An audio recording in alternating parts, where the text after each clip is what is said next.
하나님 안에서 사랑합니다. 주 안에서 사랑합니다. 사랑이라는 단어는 우리에게 우리의 감성을 이렇게 촉촉하게 적셔 주는 것 같습니다. 하나님의 사랑이 오늘도 예배를 드림 가운데 여러분 마음속에 충만하게 임하기를 예수님의 이름으로 간절히 축원을 드립니다. 오늘 말씀의 제목 죄사함의 은혜라는 제목으로 하나님의 말씀을 전하기를 원합니다. 지난 주일 설교 시간에 예수님과 베드로의 첫 만남의 이야기를 말씀드렸습니다. 갈릴리 바다에서 잔뼈가 굵은 이 베드로, 그가 예수님의 말씀에 의지하여서 깊은 데로 가서 그물을 던졌습니다. 그랬더니 정말로 기적처럼 많은 물고기를 2배에 가득하도록 물고기를 잡았습니다. 그 배가 육지에 닿자마자 사람들은 그 많은 물고기를 잡은 사람들에게 축하하기 바빴고, 또 사람들의 관심은 얼마나 많은 고기가 잡혔는가에 관심이 있었겠지만 베드로는 그런 것들은 거들떠 보지도 않고 베드로는 육지에 닿자마자 예수님께 나아갔습니다. 그리고 예수님의 무릎 아래에 엎드려 예수님께 이렇게 고백하였습니다. 누가복음 5장 8절의 말씀입니다. 주여 나를 떠나소서, 나는 죄인이로소이다. 이 고백에는 예수님이 어떤 분인지 그 고백이 담겨 있고, 예수님 앞에서 나 자신이 어떤 존재인지를 깨달은 고백이 이 5장 8절 말씀에 담겨 있습니다. 지난 주일에 베드로의 이 고백을 통하여서 하나님의 은혜를 나누었다면, 오늘은 다윗의 고백을 통하여서 하나님의 사랑과 그분의 은혜를 나누기를 간절히 소원합니다. 오늘 우리가 함께 읽은 시편 32편은 다윗의 시입니다. 많은 학자들은 실제로 이 다윗의 시편 32편이 언제 쓰여 있는지 성경의 표현에서는 찾을 수 없지만, 학자들이 다 동의하기를 이 시편 30편은 다윗이 범죄한 이후에, 또 그가 그 범죄를 감추기 위해서 결국에는 밧세바의 남편 우리아를 전쟁터에서 죽게 만든 후에, 그 후에 나단 선지자가 다윗에게 찾아왔습니다. 그리고는 책망하고 하나님의 심판의 경고를 이 다윗에게 합니다. 그 즈음에 기록된 시편이 아닌가 사람들은 그렇게 생각하고 있습니다. 다윗의 인생 가운데 정말로 돌이킬 수 없는 죄를 지었을 때에, 그때 하나님 앞에 나가 기록된 시편이 바로 시편 32편이다라는 것입니다. 여러분, 시편하면 제일 많이 떠오르는 장절이 어느 성경입니까? 요즘 시편을 갖고 신방을 하고 있는데 제일 좋아하는 시편이 1장 아니면 23장이라고 합니다. 그 이유는 시편 1장부터 벌써 복 있는 사람이라는 단어로 시작해서 그렇지 않은가 생각됩니다. 사람들은 복이라는 단어를 참 좋아합니다. 그래서 그런지 많은 사람들이 좋아하는 그 성경에서 가장 좋아하는 1등과 2등을 정하라고 할 때에 항상 시편 1편 아니면 시편 23편이 그렇게 정해진다고 합니다. 복 있는 사람은 어떤 사람입니까? 시편 1편 2절에 보면 이렇게 기록되어 있습니다. 오직 여호와의 율법을 즐거워하여 그의 율법을 주야로 묵상하는 자, 이 사람이 복 있는 사람입니다. 하나님의 말씀을 정말로 가까이 하기를 좋아하는 사람, 하나님의 말씀을 주야로 묵상하며 읽고 그 말씀을 생각하는 사람, 그 사람이 복되도다라는 것입니다. 믿습니까? 그렇다면 여러분도 하나님의 말씀을 여러분 삶에 가까이 두시기를 예수님의 이름으로 축원을 드립니다. 근데 우리가 함께 읽은 이 시편 32편, 이 32편에도 복 있는 사람에 대해서 기록하고 있습니다. 영어 성경에 보면 가장 첫 번째 등장하는 단어가 blessed라고 이렇게 등장합니다. 복이 있도다.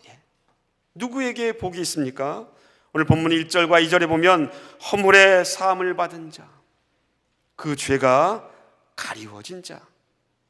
2절에 보면 마음에 간사함이 없고 여호와 하나님께 정죄를 당하지 않은 자, 그 사람들이 복이 있다라고 기록하고 있습니다. 다시 말하면 시편 32편과 1절에 2절에는 누가 복이 있습니까? 죄 사함을 받은 사람이 복이 있다라는 것입니다. 믿습니까? 죄 사함을 받은 사람 복이 있습니다.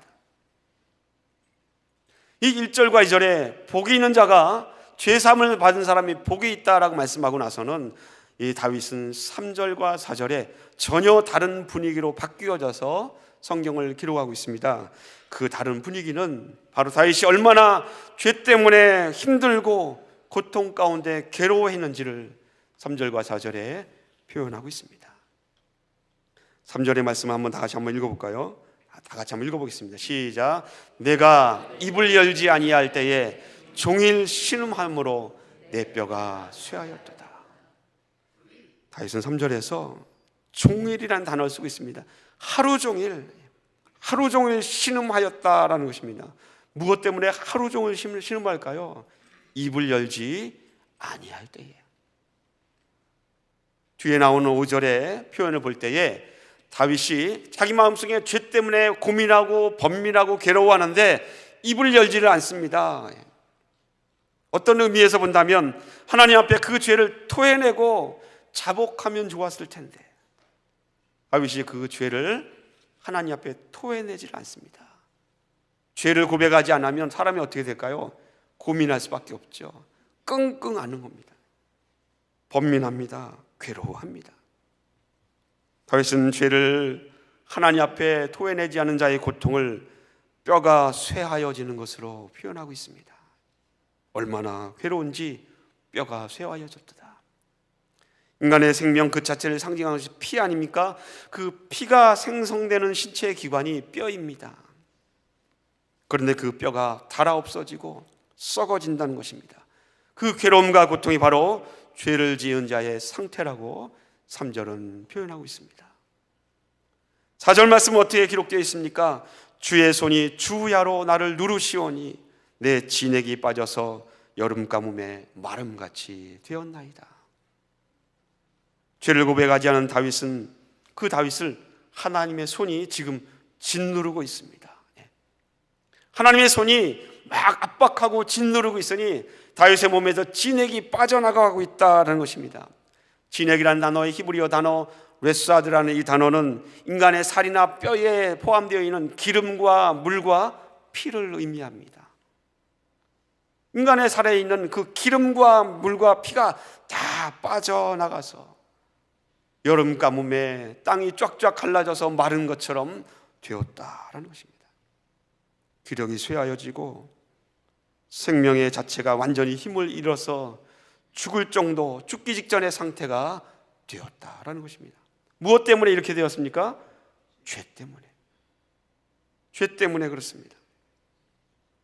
결국 죄로 인하여서 신음하고 뼈가 쇠하여지고 온몸의 진액이 다 빠져나간 다윗이 번민과 고통 가운데 두 손을 들고 하나님 앞에 나옵니다. 우리가 잘 알고 있는 찬송가 천부여 의지없어서 손 들고 나옵니다라는 고백처럼 다윗이 두 손을 다 하나님께 들었다라는 것입니다. 두 손 들고 나온 하나님의 그 장면이 하나님 앞에 나온 다윗의 고백이 5절에 이렇게 기록되어 있습니다. 우리 다 같이 한번 읽어보겠습니다. 시작. 내 허물을 여호와께 자복하리이다. 주께 내 죄를 아뢰고 내 죄악을 숨기지 아니하였나이다. 곧 주께서 내 죄악을 사하셨나이다. 아멘. 두 손 들고 나온 다윗이 하나님 앞에 자기 죄를 자복합니다. 그런데 이 5절에서 우린 죄에 대한 다윗의 입장이, 태도가 달라진 것을 발견할 수 있습니다. 왜 그런가 하면 사무엘하 11장에 보면 다윗의 범죄가 사무엘하 11장에 기록되어 있습니다. 우리아의 아내 밧세바와 간음죄를 저지릅니다. 그 죄를 숨기려고 애를 씁니다. 어떻게 하면 밧세바가 음신한 사실을 숨길 수 있을까 계획을 짜고 계략을 짜냅니다. 근데 그 계획, 자기 죄를 숨기려고 하는 그 죄가 모두 다 실패하고 맙니다. 그러면 결국 어떻게 되죠?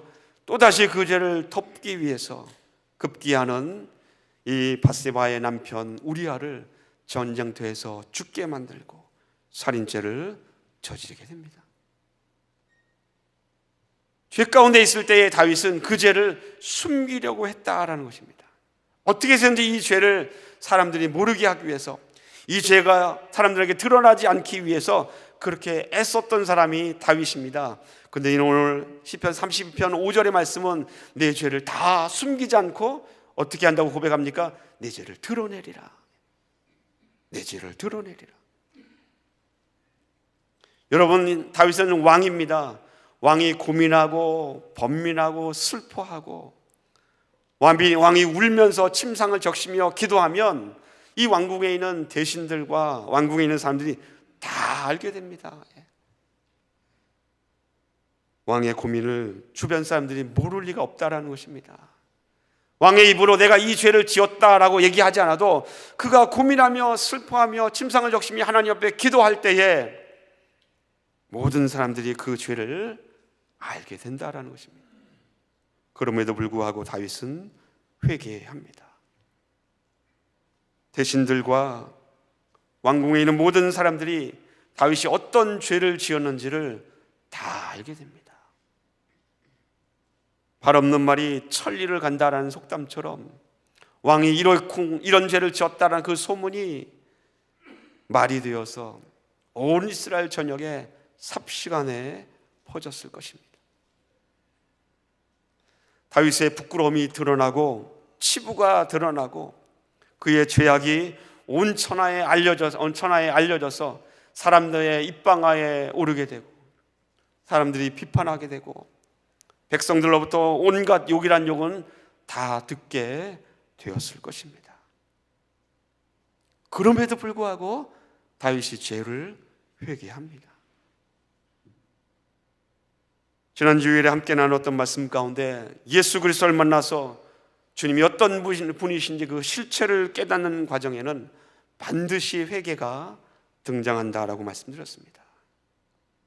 그렇기 때문에 회개는 부끄러운 것이 아니라 하나님이 나를 얼마나 사랑하시는 그 증표요, 예수님의 은혜를 깨닫고 예수님을 만나는 그 증거가 회개라고 말씀드렸습니다. 이 말에 가장 적합한 사람이 다윗이 아닌가 생각이 됩니다. 다윗에게 회개는 더 이상 부끄러운 것이 아닙니다. 자기의 치부가 드러나고 수치스러움이 드러나고 사람들이 욕을 할지언정 그가 회개하는 것이 결코 부끄럽지 않았다라는 것입니다. 왜 그렇습니까? 하나님 앞에 죄를 자복하는 것은 다윗에게 있어서는 지금 그 순간 하나님 앞에 점점 다가가는 시간이요, 하나님을 만나는 시간이요, 그분의 사랑과 은혜를 깨닫는 시간이 바로 그 자리요, 그 죄를 자복하는 시간이기 때문에 그렇습니다. 하나님을 만나는 시간이라면 그것이 내 죄를 토해내고 내 죄를 자복해도 괜찮다라는 것입니다. 사람이 듣고 내 체면이 깎여도 괜찮다라는 것입니다. 왜? 하나님을 만나는 시간이기 때문에. 그래서 다윗은 시편 30편 6절에 이렇게 적고 있습니다. 이로 말미암아. 다시 말하면 하나님께 죄를 자복하고 죄 사함을 받은 그 놀라운 은혜로 말미암아 주는 모든 경건한 자는 주를 만날 기회를 얻느니라. 아멘. 하나님 앞에 죄를 회복하고 죄 사함의 은혜를 얻은 자, 그 모든 사람들은 하나님을 만날 수 있는 기회를 얻는다라는 것입니다. 예, 그렇습니다. 허물의 사함을 얻은 사람, 죄 사함을 받은 사람이 하나님을 만날 수 있는 그 놀라운 기회를 얻게 됩니다. 그렇다면 죄를 자백하는 것, 내 죄악을 숨기지 않고 하나님 앞에 고백하는 것, 그것은 너무너무 복된 시간입니다. 은혜로운 시간입니다. 사랑하는 성도 여러분, 오늘 시편 32편 다윗의 회개, 그리고 아까 읽어드렸던 누가복음 5장 8절의 베드로의 고백, 서로 표현은 다르지만 복음의 진리에 있어서는 똑같습니다. 그 똑같은 내용, 바로 예수 그리스도 앞에서, 하나님 앞에서 내가 죄인이다라는 사실을 고백하는 것입니다. 나는 죄인입니다. 죄인임을 고백해야만 죄 사함의 은혜가 어떤 것인지를 깨달을 수 있지 않겠습니까? 내 죄를 고백하지 않고 어떻게 속죄함의 은혜, 죄 사함의 은혜를 경험할 길이 있겠습니까? 하나님 앞에 내 죄를 토해내지 않고서는 죄 사함의 은혜를 경험할 수 있는 길이 도무지 없습니다. 사랑하는 동료 여러분, 그러므로 이 죄 사함의 은혜를 경험할 수 있는 저와 여러분 모두가 되기를 예수님의 이름으로 간절히 부탁을 드립니다. 여러분, 죄 사함의 은혜를 깨닫기 위해서 여러분과 함께 두 가지를 나누고자 합니다. 첫 번째로는요, 이 회개의 목적은 죄를 깨닫는 것에서 멈추는 것이 아니다라는 것입니다. 회개한다라는 것은 그 죄가 생각나는 것입니다. 그 죄가 무엇인지를 깨닫게 됩니다. 나의 죄가 무엇인지, 나의 부끄러움이 무엇인지, 나의 수치가 무엇인지 그것을 깨닫고 기억나게 합니다. 근데 깨닫고 기억하고 생각나는 것에 그냥 멈춰버린다면 그 인생은 거기서 그냥 끝나버립니다. 회개한다라는 것, 죄를 깨닫는 것은 그 자리에서 멈추는 것이 아니라 다른 길로 나아가야 한다는 것입니다. 만약 인간이 그 죄를 깨닫고 내 죄가 무엇인지, 내 부끄러움이 무엇인지, 내 수치가 무엇인지를 깨달은 다음에 그 자리에서 멈춰 있으면 인간은 견딜 수 없습니다. 왜? 죄책감 때문에. 그 엄청나게 많은 깨닫는 그 죄책감 때문에 인간의 마음이 늘 어둡고 무거울 수밖에 없습니다. 그러므로 회개하여서 죄를 깨달았으면 그 깨달은 자리에 머물러 있지 않고 다른 자리로 옮겨져야 합니다. 예수 그리스도의 피 묻은 십자가의 능력이 전해주는 복음, 이 복음은 우리의 죄를 분명하게 깨닫게 하고 아주 명확하게 하고 우리에게 알려줍니다. 그러나 복음은 그 자리에 멈춰서 있지 않고 우리로 하여금 다른 자리로, 하나님의 은혜와 하나님의 긍휼이 있는 자리로 옮겨질 수 있도록 역사하는 능력이 어디에 있습니까? 복음에 있습니다.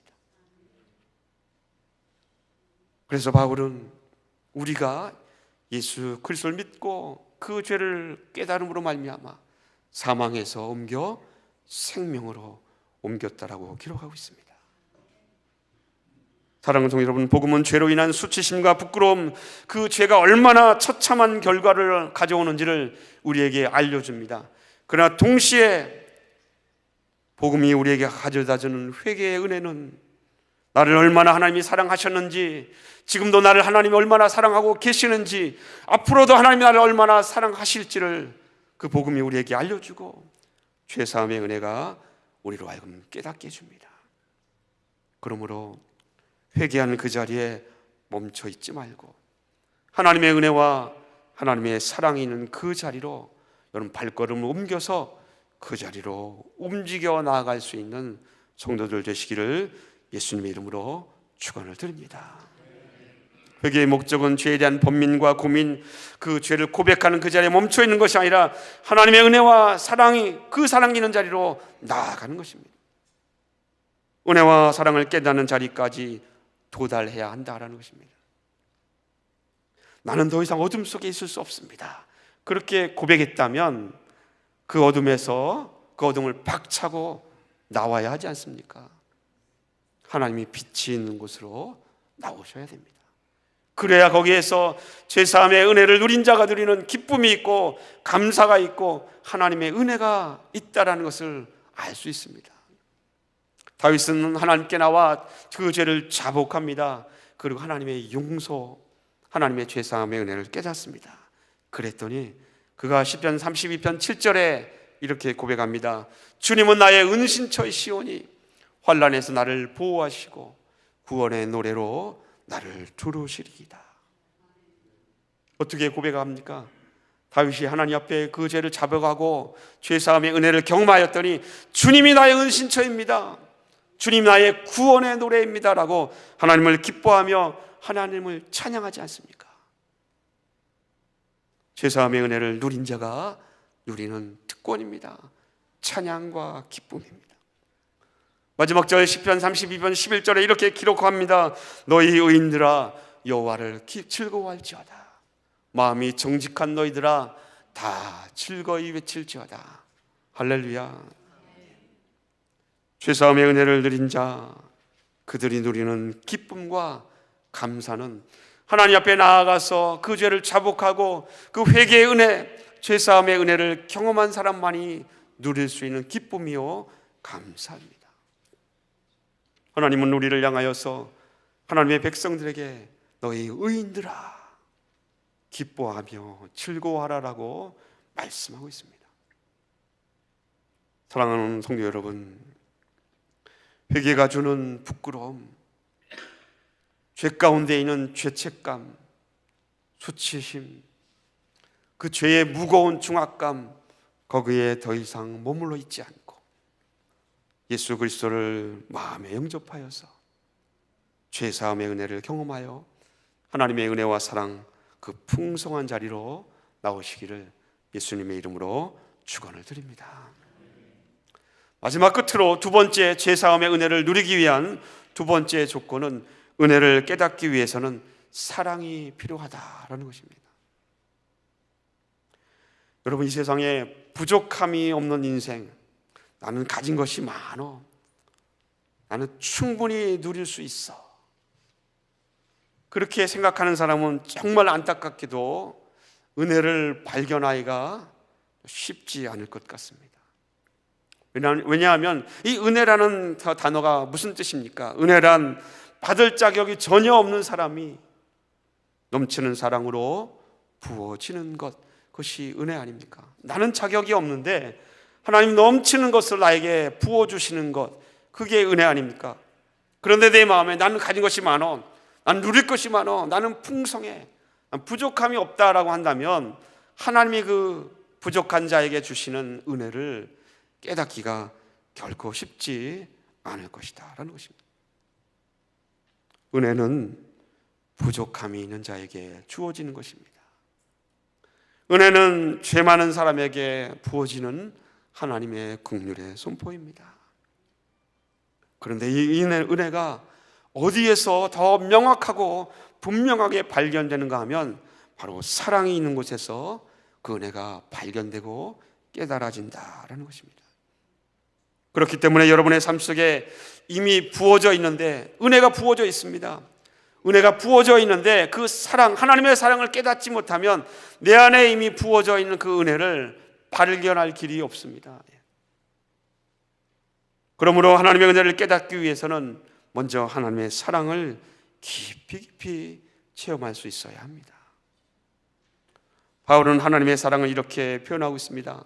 로마서 5장 6절로 8절 말씀에, 우리가 아직 연약할 때에 기약대로, 그 약속대로 그리스도께서 경건하지 않은 자를 위하여 죽으셨도다. 하나님이 부족한 죄인을 위해서 죽었다라는 것입니다. 7절 말씀에는 의인을 위하여 죽는 자가 쉽지 않고 선인을 위하여 용감히 죽는 자가 혹 있거니와. 의인과 선인을 위해서 죽는 자는 간혹 있습니다. 그러나 8절은 이렇게 선포하고 있습니다. 우리 한번 다 같이 읽겠습니다. 우리가 아직 죄인 되었을 때에 그리스도께서 우리를 위하여 죽으심으로 하나님께서 우리에 대한 자기의 사랑을 확증하셨느니라. 할렐루야.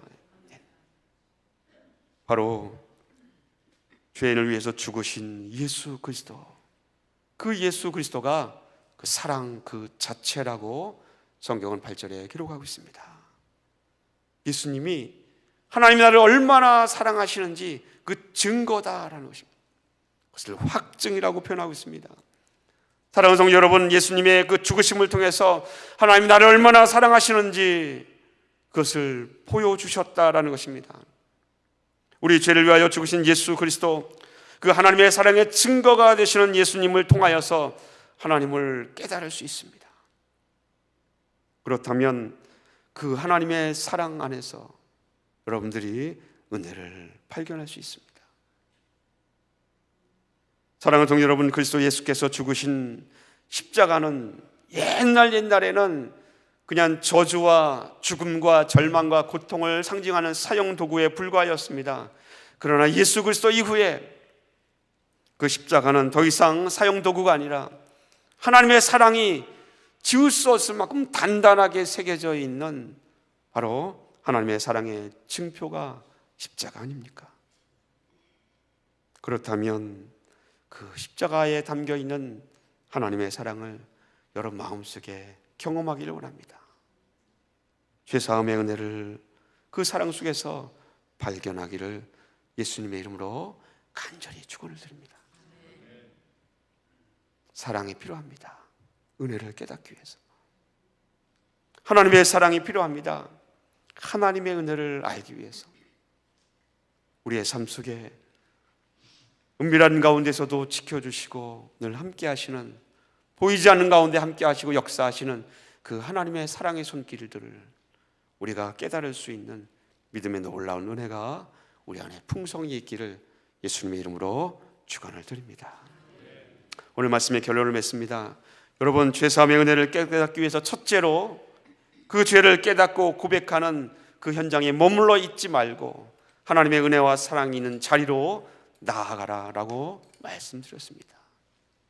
두 번째로 하나님의 은혜를 깨닫기 위해서 하나님의 사랑이 우리 안에 발견되고 깨달아져야 합니다. 여러분, 하나님의 은혜와 사랑이 풍성한 자리로 나오시기를 간절히 부탁을 드립니다.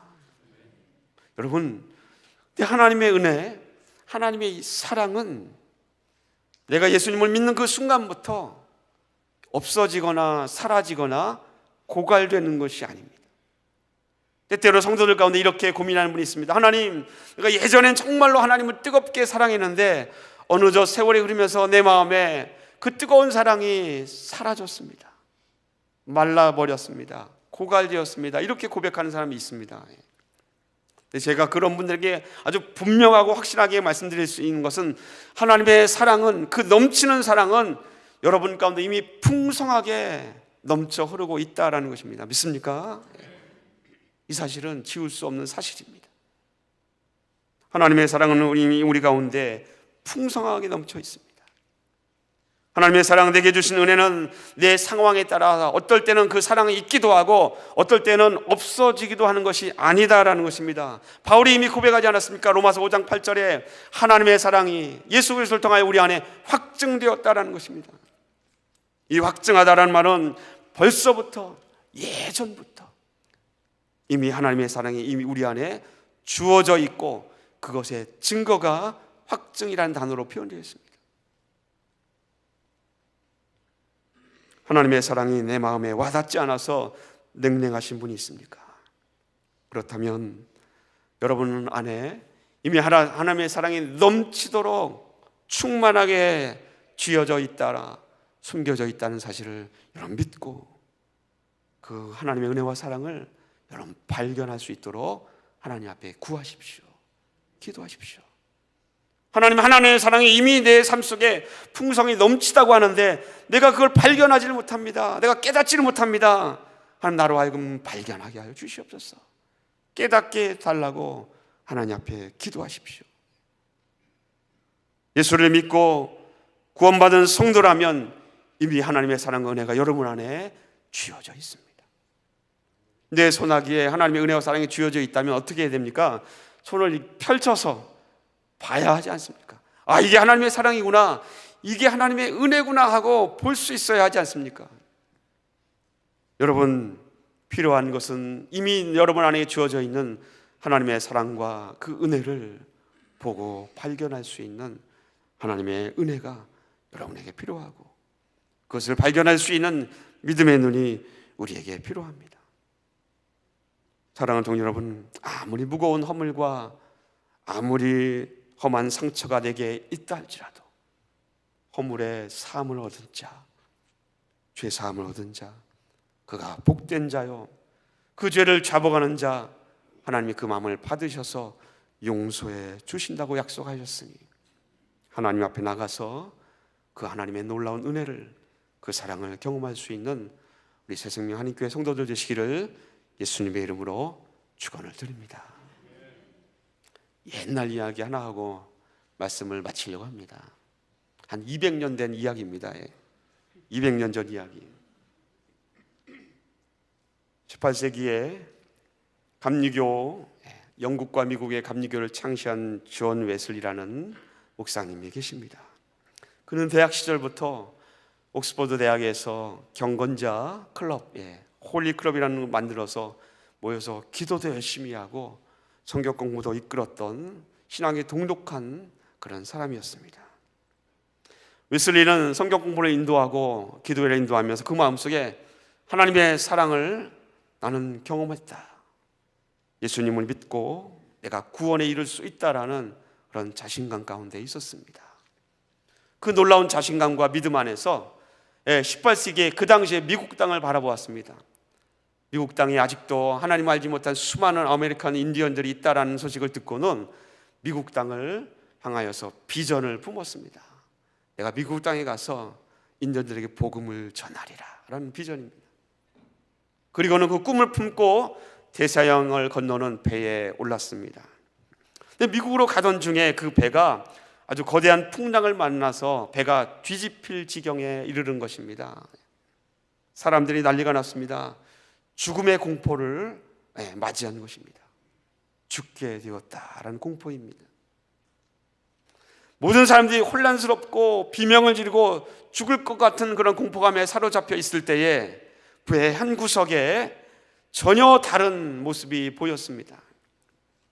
그들은 그 혼란스러운 와중에 배를 타고 있었던 그 사람들인데 어른부터 아이들까지 열심히 평화스럽게 찬송을 하고 있는 것입니다.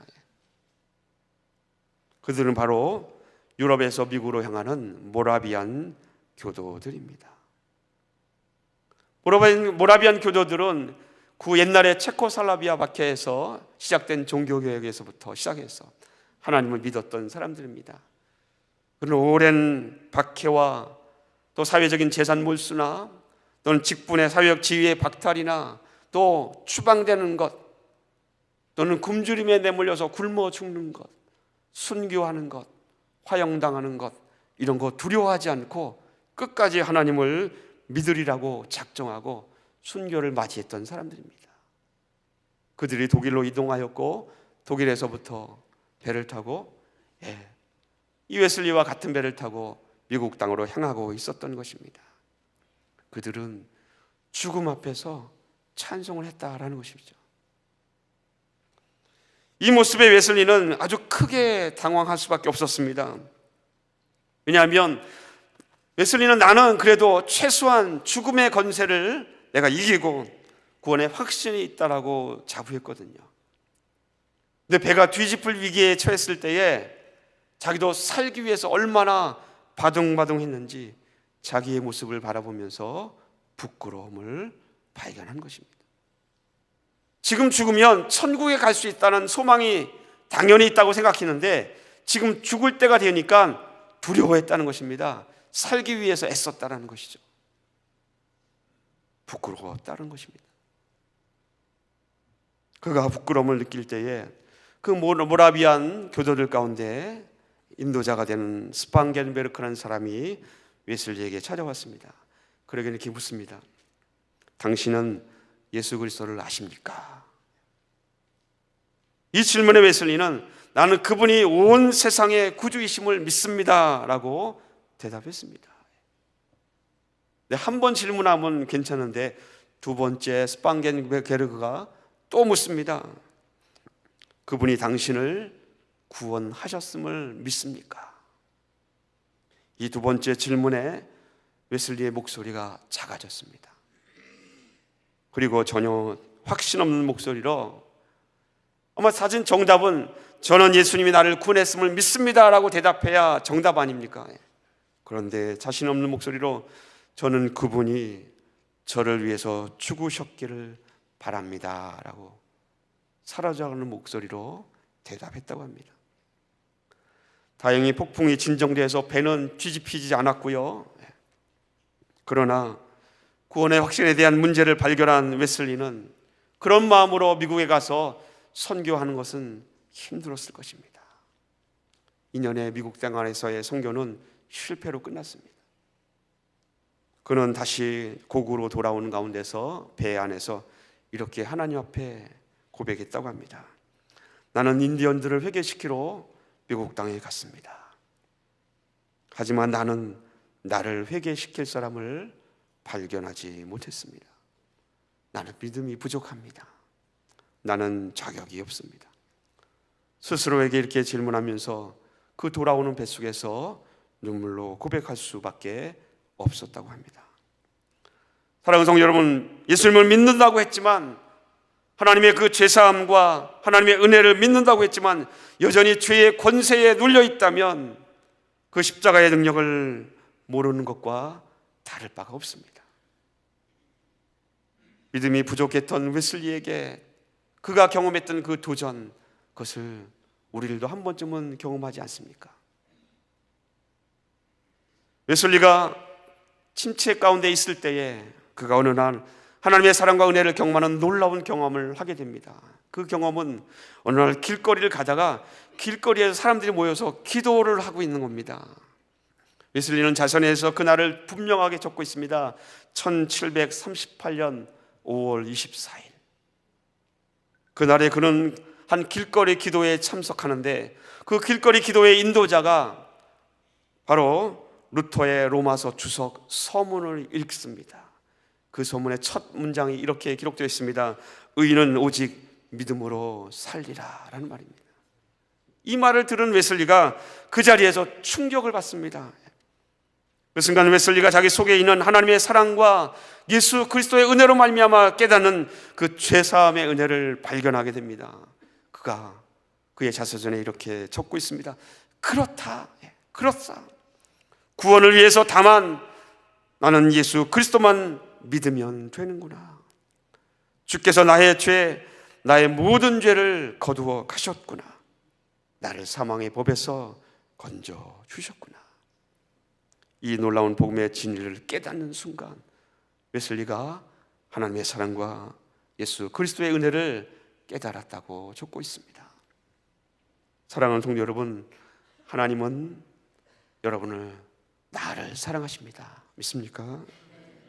그리고 아버지 하나님의 사랑이 나타난 증거 되신 예수 그리스도, 그 예수 그리스도께서 이루신 십자가의 죽으심과 부활을 통하여 이루신 그 하나님의 죄사함의 은혜를 저와 여러분 모두 마음속에 깨닫고 발견하여 예수를 믿음으로 말미암아 구원에 이르는, 구원을 얻는 하나님의 백성들 되시기를 예수님의 이름으로 축원을 드립니다. 기도하겠습니다.